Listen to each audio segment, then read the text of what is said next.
Des brutes lui ont déchiré son sweat à capuche. Au déjeuner, son coup de genou l'a mise KO. Maya Restrepo serrait davantage son grand sweat à capuche gris en traversant les couloirs bondés du lycée Jules Ferry. À 17 ans, elle mesurait à peine 1,60 m, avec des cheveux noirs tressés dans le dos et des yeux marrons chaleureux qui ne révélaient rien. 3 mois s'étaient écoulés depuis que sa famille avait déménagé de Medellín, en Colombie, dans cette banlieue française, et Maya avait toujours l'impression de ne pas être à sa place. La sonnerie du matin retentit alors que les élèves se précipitaient en classe. Maya gardait la tête baissée, se faufilant entre des adolescents riants qui ignoraient presque son existence. Elle préférait ça ainsi. En Colombie, son père lui avait appris que parfois, la plus grande force venait du fait d'être sous-estimé. Si seulement il savait, pensa-t-elle en se glissant dans le cours de biologie avancée et en prenant sa place habituelle au fond de la salle. Les camarades de classe de Maya voyaient une fille immigrée discrète avec un léger accent. Ils n'avaient aucune idée qu'elle s'entraînait au Muay Thai depuis l'âge de 8 ans, que son père Carlos avait été un combattant professionnel en Colombie ou qu'elle pouvait mettre un homme adulte KO avec un seul coup de genou. Mais il y avait des raisons pour lesquelles elle gardait ses compétences cachées. Son père lui avait fait promettre, lorsqu'ils avaient quitté la Colombie, qu'elle se concentrerait sur ses études, sur la construction d'une nouvelle vie. La violence avait déjà trop pris à leur famille. Son frère aîné, Diego, s'était impliqué avec les mauvaises personnes, utilisant ses compétences de combat pour de l'argent dans des combats clandestins, jusqu'à ce qu'un soir, il ne rentre jamais à la maison. Le souvenir des larmes de sa mère et de l'esprit brisé de son père gardait les mains de Maya sagement croisées sur ses genoux, peu importe à quel point les autres la traitaient mal. Théo Dubois remarqua Maya lors de sa 2e semaine au lycée Jules Ferry. À 18 ans, il mesurait 1,88 m avec de larges épaules, construites par des années de football américain au lycée.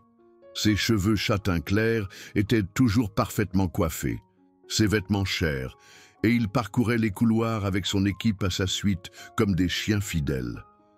Théo régnait sur la hiérarchie sociale du lycée Jules Ferry depuis la seconde, et il avait un talent pour identifier la faiblesse chez les autres. « Regardez ce qu'on a là !»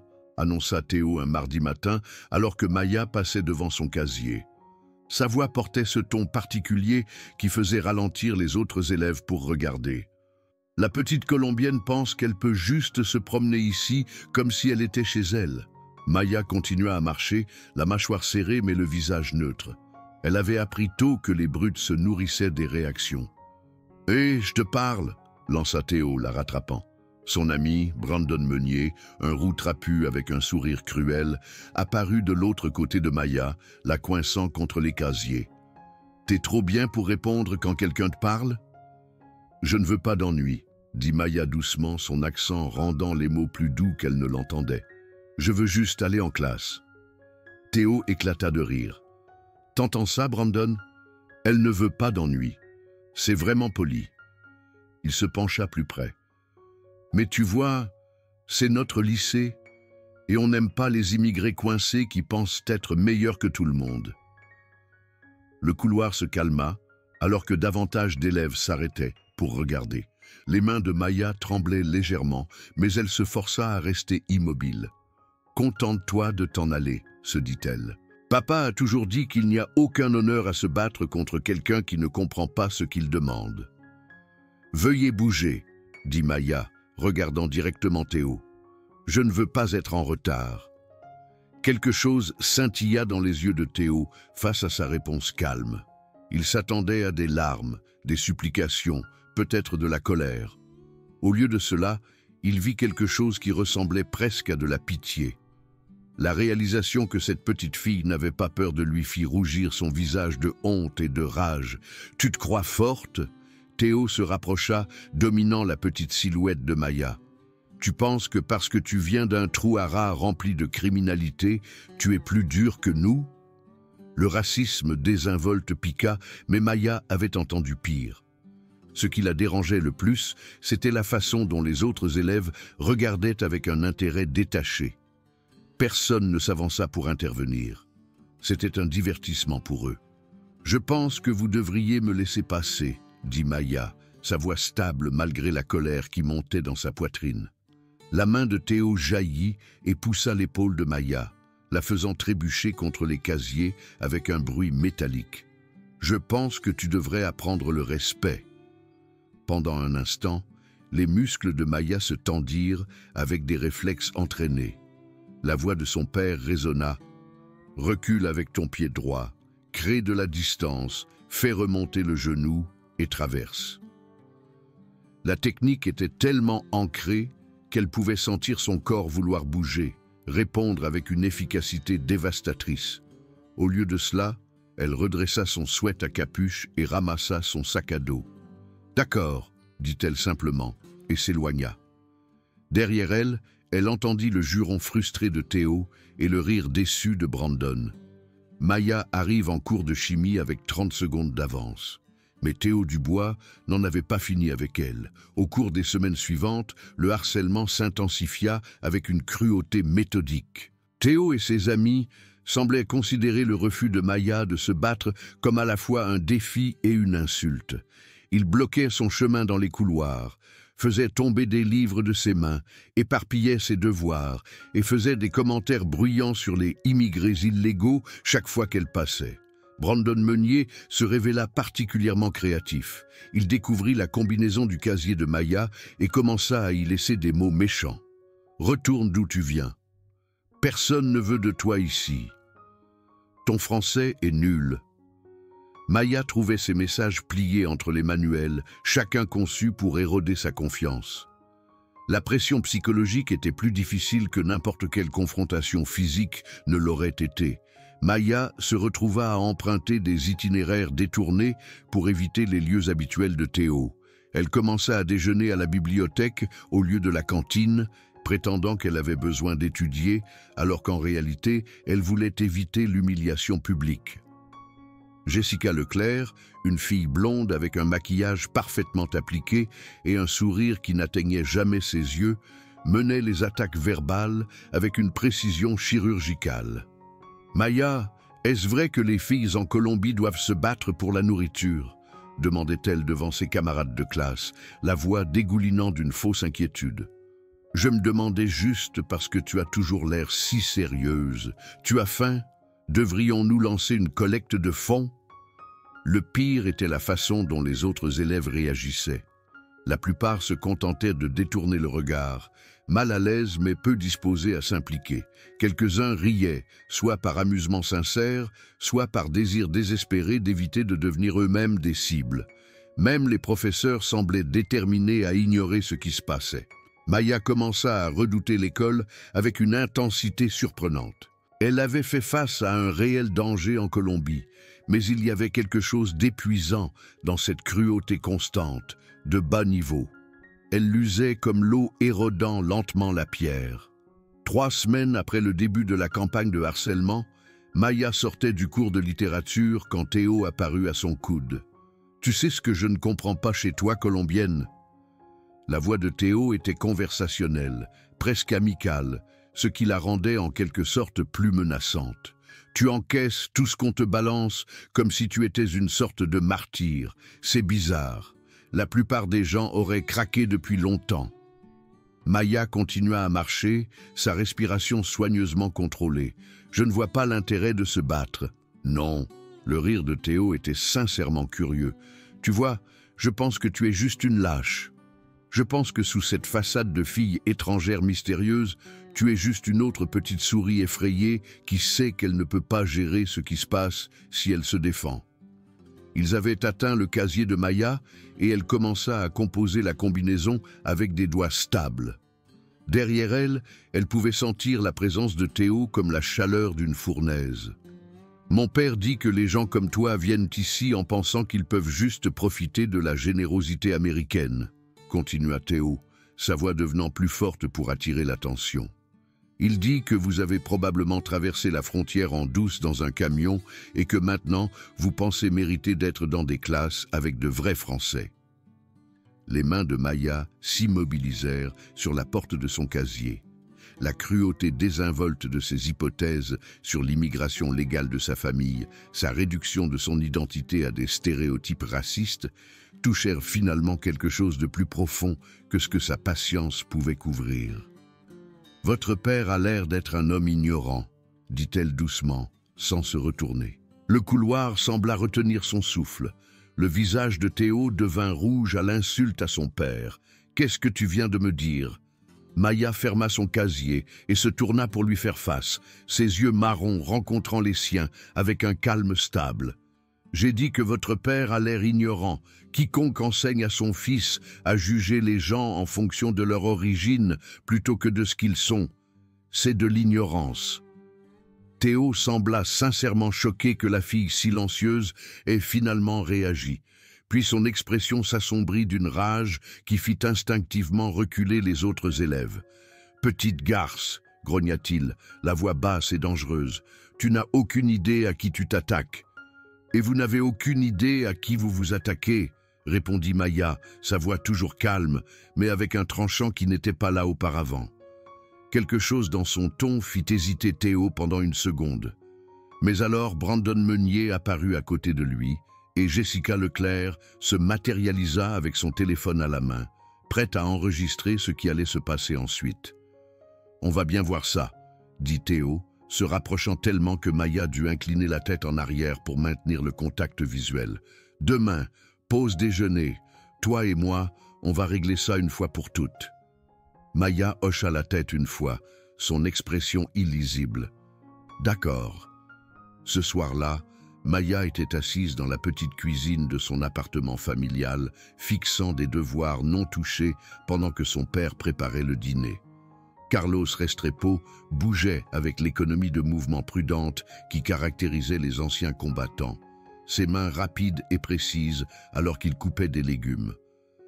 À 45 ans, il se tenait toujours avec la puissance contrôlée qui avait fait de lui un champion dans les circuits de Muay Thai de Colombie. « Mija, tu as été silencieuse ce soir », observa Carlos sans lever les yeux. « Quelque chose te tracasse à l'école ?» Maya envisagea de lui parler de Théo, des semaines de harcèlement et de la confrontation promise pour demain. Mais elle pouvait voir les mains de son père, comment elles bougeaient avec une telle compétence, et se souvenait de pourquoi ils avaient quitté la Colombie. Son frère Diego avait été tout aussi compétent, tout aussi fort, et cela l'avait conduit sur un chemin qui avait détruit leur famille. « Je pensais juste à un contrôle demain », mentit Maya, la culpabilité pesant lourdement dans son estomac. Carlos hocha la tête, mais continua à la regarder avec une observation attentive. « Tu sais, Mija, ton frère avait le même regard quand il se débattait avec un problème qu'il pensait devoir résoudre seul. » La mention de Diego serra la poitrine de Maya. Son frère aîné avait été son héros en grandissant, celui qui lui avait appris les techniques de base. Diego avait été fort, intrépide, tout ce que Maya pensait vouloir être, jusqu'à ce que cette force devienne une arme qui attira le mauvais genre d'attention.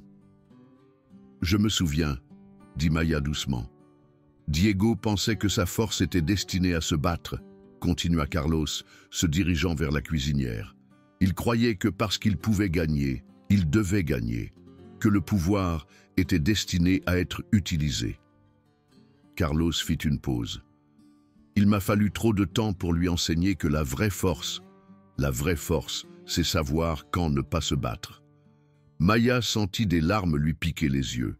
Et si quelqu'un ne te laisse pas le choix? Carlos se tourna pour la regarder directement, ses yeux sombres sérieux.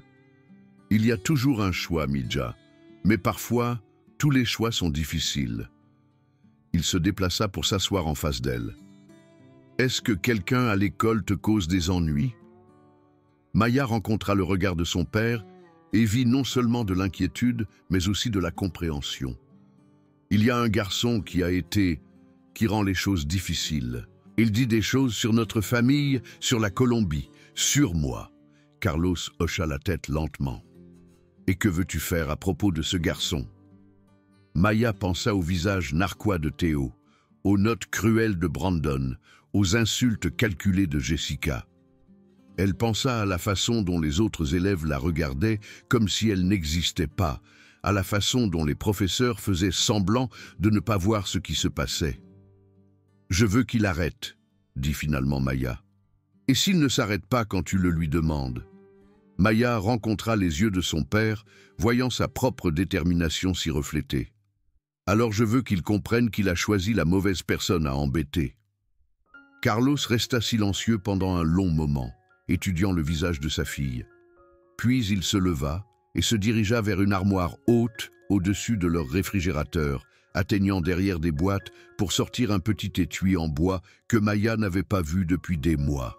À l'intérieur, niché dans du velours délavé, se trouvait son ancien protège-dents de compétition et ses bandages pour les mains. « L'erreur de ton frère n'était pas qu'il se battait, » dit Carlos, passant ses doigts sur le cuir usé. Son erreur était qu'il se battait pour les mauvaises raisons, pour l'argent, pour la réputation, pour l'orgueil. Il leva les yeux vers Maya. « Mais parfois, Mija, nous nous battons parce que c'est la seule façon de protéger quelque chose d'important. Parfois, nous nous battons non pas parce que nous voulons blesser quelqu'un, mais parce que nous avons besoin qu'il comprenne qu'il ne peut pas nous blesser. » Maya sentit quelque chose changer à l'intérieur de sa poitrine, comme une porte s'ouvrant après avoir été verrouillée pendant trop longtemps. « Si ce garçon n'écoute pas les mots, » continua Carlos, « alors peut-être qu'il a besoin d'un autre type d'éducation. Mais tu dois me promettre quelque chose. »« Quoi ? Promets-moi que quand ce sera fini, ce sera fini. Pas de vengeance, pas d'orgueil, pas de démonstration. Tu lui enseignes ce qu'il a besoin d'apprendre et ensuite tu t'en vas. » Maya hocha la tête, comprenant le poids de ce que son père disait. « Je le promets. » Carlos sourit, le premier vrai sourire qu'elle avait vu de lui depuis des semaines. « Alors assurons-nous que tu es prête à tenir cette promesse. » Ils passèrent l'heure suivante à revoir des techniques que Maya n'avait pas pratiquées depuis des mois. Son corps se souvenait des mouvements avec une clarté surprenante, le timing précis d'un coup de genou, la façon de générer de la puissance à partir de ses hanches et de son tronc, l'importance de la distance et du positionnement. Carlos regardait avec l'œil critique d'un ancien champion. « Souviens-toi, » dit-il en terminant, « tu n'essaies pas de le détruire, tu lui enseignes le respect. Il y a une différence. » Le lendemain matin, Maya entra au lycée Jules Ferry avec une énergie différente. Elle portait le même sweat à capuche surdimensionné, portait le même sac à dos usé, mais quelque chose de fondamental avait changé dans sa façon de se déplacer dans les couloirs. Plusieurs élèves remarquèrent la différence sans être capables d'identifier ce que c'était. Une rectitude dans sa colonne vertébrale, une stabilité dans son regard. Théo l'attendait à son casier, entouré de son équipe habituelle et d'une foule croissante qui avait entendu parler de la confrontation promise. La nouvelle s'était répandue à travers les réseaux sociaux de l'école avec l'efficacité que seules les rumeurs adolescentes pouvaient atteindre. Au moment où Maya arriva, il y avait au moins 30 élèves regroupés dans le couloir. « Eh bien, annonça Théo bruyamment alors que Maya s'approchait. « Regardez qui a décidé de se montrer. Je commençais à penser que tu avais eu peur et que tu étais retourné au Mexique. »« Colombie, » corrigea Maya doucement, composant la combinaison de son casier. « Et je ne fuis pas les brutes. » La foule s'agita à ces mots. Sentant quelque chose de différent dans le comportement de Maya, Jessica Leclerc se rapprocha, son téléphone déjà en train d'enregistrer. Brandon Meunier fit craquer ses doigts avec une menace théâtrale. Théo lui-même sembla surpris par la confiance calme de Maya. « On va bien voir ça, » dit Théo, attrapant l'épaule de Maya et la faisant pivoter. « Tu penses que tu peux manquer de respect à moi et à ma famille et juste t'en aller ?» Maya leva les yeux vers lui avec ses mêmes yeux marrons stables, mais maintenant Théo pouvait voir quelque chose en eux qui le fit instinctivement faire un demi-pas en arrière. « Je pense que vous devriez retirer votre main de moi. » Il y avait quelque chose dans sa voix, une qualité de certitude absolue, qui envoya un frisson à travers la foule qui regardait. Théo le sentit aussi, mais sa fierté et la pression de se produire devant son public le poussèrent en avant. « Ou quoi ?» demanda Théo, resserrant sa prise. « Qu'est-ce que tu vas faire, petite fille ?» La voix de Maya resta calme, presque conversationnelle. « Je vais vous demander une fois de plus de me laisser partir. » Théo rit, le son dur et forcé. « Et si je ne le fais pas? Alors vous allez apprendre quelque chose de nouveau sur le respect. » Le couloir était devenu complètement silencieux, à l'exception du doux bourdonnement des néons. Théo regarda autour de lui, les visages qui regardaient, tous attendant de voir comment il allait gérer cette résistance inattendue. « Vous savez quoi ?» dit Théo, sa voix devenant plus forte à mesure que sa colère montait. « J'en ai marre de votre attitude. J'en ai marre de vous voir vous promener ici comme si vous étiez chez vous. Il est temps que quelqu'un vous apprenne comment les choses fonctionnent en France. » Sa main passa de l'épaule de Maya à l'avant de son sweat à capuche, froissant le tissu dans son poing. « Peut-être que vous devez apprendre que les immigrés n'ont pas le droit de répondre à... » Théo ne termina jamais la phrase. La réponse de Maya fut si rapide que la plupart des élèves qui regardaient manquèrent la technique réelle. Un instant, Théo attrapait son sweat à capuche et parlait de lui donner une leçon. L'instant suivant, il était plié en deux, haletant, son visage devenant rapidement d'une teinte rouge alarmante. Ce que Maya avait fait était parfait. Elle avait attrapé le poignet de Théo avec les deux mains, avait reculé pour créer de la distance et avait fait remonter son genou dans son plexus solaire avec une force précisément calculée. Pas assez pour causer des blessures graves, mais plus qu'assez pour l'incapaciter complètement pendant plusieurs minutes très longues et très publiques. La foule éclata en halètements choqués et en chuchotements excités. Brandon Meunier resta figé, la bouche bée, alors qu'il regardait son leader apparemment invincible lutter pour respirer. Le téléphone de Jessica Leclerc captura chaque seconde de l'humiliation de Théo. Maya relâcha le poignet de Théo et fit un autre pas en arrière, lui donnant de l'espace pour récupérer tout en se tenant prête à toute agression continue. L'entraînement de son père était évident dans chaque mouvement, contrôlé, précis, n'utilisant jamais plus de force que nécessaire. « Ça va ?» demanda Maya à Théo, sa voix montrant une inquiétude sincère malgré ce qui venait de se passer. Théo réussit à se redresser partiellement, son visage toujours rouge et sa respiration laborieuse. La rage dans ses yeux était indubitable, mais il y avait aussi autre chose. La réalisation que son adversaire l'avait sévèrement sous-estimé. « Tu m'as frappé », haleta Théo, sa voix à peine audible. « Vous m'avez attrapé », répondit simplement Maya. « Je me suis défendu. »« Je vais te détruire », dit Théo, sa voix devenant plus forte à mesure que sa respiration se normalisait. « Tu n'as aucune idée de ce que tu viens de commencer. » L'expression de Maya resta calme, mais quelque chose changea dans sa posture qui fit instinctivement reculer plusieurs élèves. « Je sais exactement ce que j'ai commencé. La question est, savez-vous quand vous arrêtez ?» Théo regarda autour de lui la foule qui regardait, voyant son humiliation se refléter dans leurs visages choqués. 3 mois de harcèlement prudent, d'établissement de sa domination sur la fille immigrée silencieuse, avaient été détruits en quelques secondes. « Ce n'est pas fini », grogna Théo, dépassant Maya en direction de la sortie. Mais tous ceux qui regardaient pouvaient entendre l'incertitude dans sa voix. Brandon Meunier suivit son chef sans dire un mot, lançant à Maya un regard qui mélangeait la peur avec un respect nouveau. Jessica Leclerc baissa son téléphone, fixant Maya comme si elle la voyait pour la première fois. La foule commença à se disperser à contre-cœur, les élèves bavardant avec enthousiasme sur ce dont ils avaient été témoins.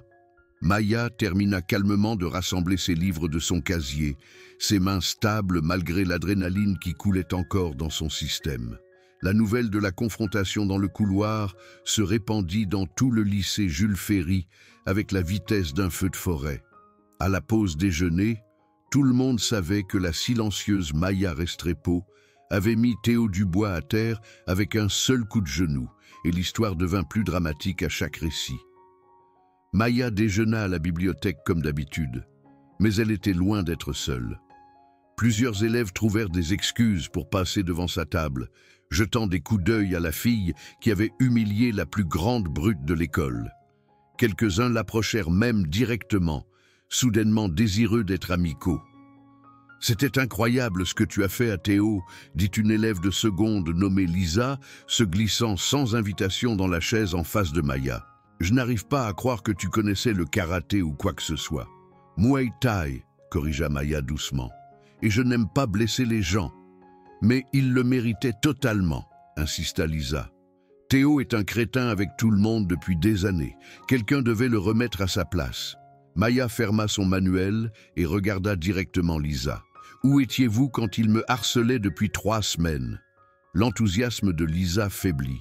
Je voulais dire quelque chose, mais c'était plus facile de faire semblant de ne pas le voir, termina Maya, jusqu'à ce que je m'en occupe moi-même. La vérité inconfortable dans les mots de Maya fit partir Lisa rapidement, mais elle ne fut pas la dernière élève à s'approcher.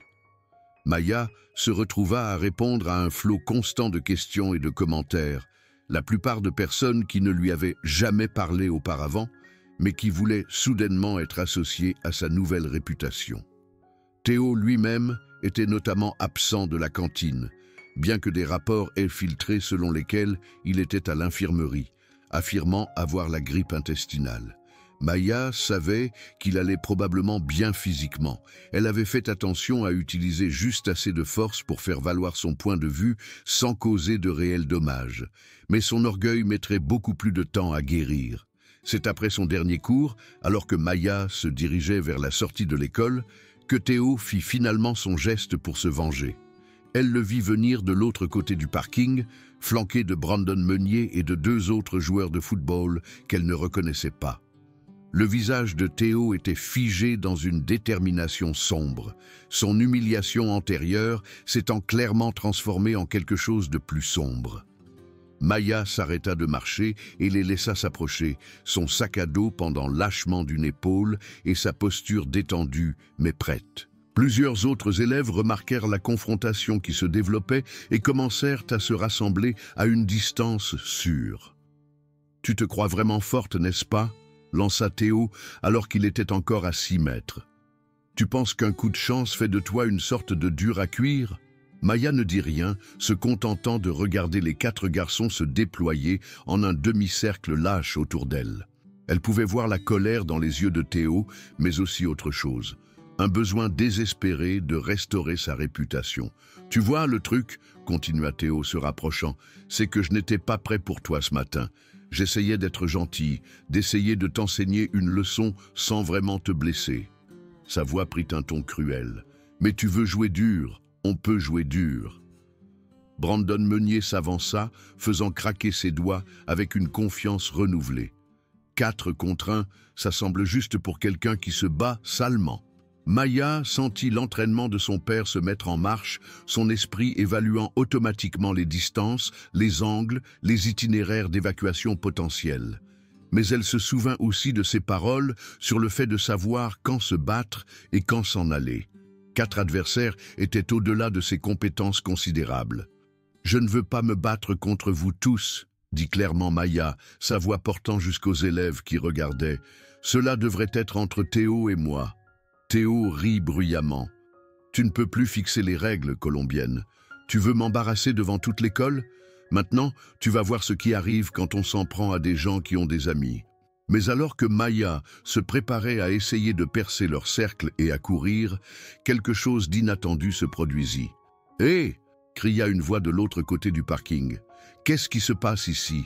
Tout le monde se tourna pour voir Mathis Dupont, un élève de terminale qui jouait au basketball et commandait le respect dans toute l'école, s'approcher d'eux avec plusieurs coéquipiers. Mathis était grand, avait de larges épaules et se tenait avec une confiance naturelle. L'expression confiante de Théo faiblit légèrement. « Rien qui te concerne, Dupont. On règle juste une affaire avec la nouvelle fille. » Mathis regarda les 4 garçons qui entouraient Maya, puis la foule d'élèves qui regardaient à une distance sûre, et son expression se durcit. « Il me semble que 4 gars essaient de s'en prendre à une fille. Ce n'est pas une affaire, c'est de la lâcheté. » « Elle a commencé, » protesta Brandon Meunier. « Elle a attaqué Théo ce matin. »« J'ai entendu parler de ça, » répondit Mathis, sa voix portant à travers le parking. « J'ai entendu dire que Théo l'avait attrapée et qu'elle s'était défendue. Maintenant, il semble que vous, les gars, prévoyez une vengeance. Il se rapprocha, ses coéquipiers de basketball le flanquant. Ce n'est pas comme ça que les vrais hommes règlent leurs problèmes. Le visage de Théo devint rouge de honte et de colère. Ce n'est pas ton combat, Mathis. Quand je vois 4 gars s'en prendre à une fille qui fait la moitié de leur taille, ça devient mon combat, répondit Mathis fermement. Tu veux régler quelque chose avec Maya? Fais-le en tête-à-tête comme un homme ou va-t'en et sauve ce qui reste de ta réputation. La tension dans le parking était palpable. Théo regarda autour de lui les visages qui regardaient, voyant son humiliation se multiplier alors que l'intervention de Mathis mettait en évidence la nature lâche de sa vengeance planifiée. Maya observa ce développement avec un mélange de gratitude et de frustration. Elle appréciait l'intervention de Mathis, mais une partie d'elle voulait gérer cela elle-même. En même temps, la voix de son père résonna. Parfois, le choix le plus fort est d'accepter l'aide quand elle est offerte. « Très bien, » dit finalement Théo, sa voix serrée de rage contenue. « Tu veux du 1 contre 1? On va faire du 1 contre 1. » Il regarda directement Maya, ses yeux brillants de fureur. « Toi et moi, tout de suite, pas d'interférence. » Mathis commença à objecter, mais Maya leva une main pour l'arrêter. « Merci, » dit-elle à Mathis, sa voix sincère. « Mais c'est quelque chose que je dois finir moi-même. » Mathis étudia son visage pendant un moment, voyant quelque chose qui le convainquit de reculer. « Ton choix, » dit-il. « Mais si ça se transforme en autre chose qu'un combat loyal, j'interviens. » Maya hocha la tête pour montrer qu'elle comprenait, puis se tourna pour faire face à Théo.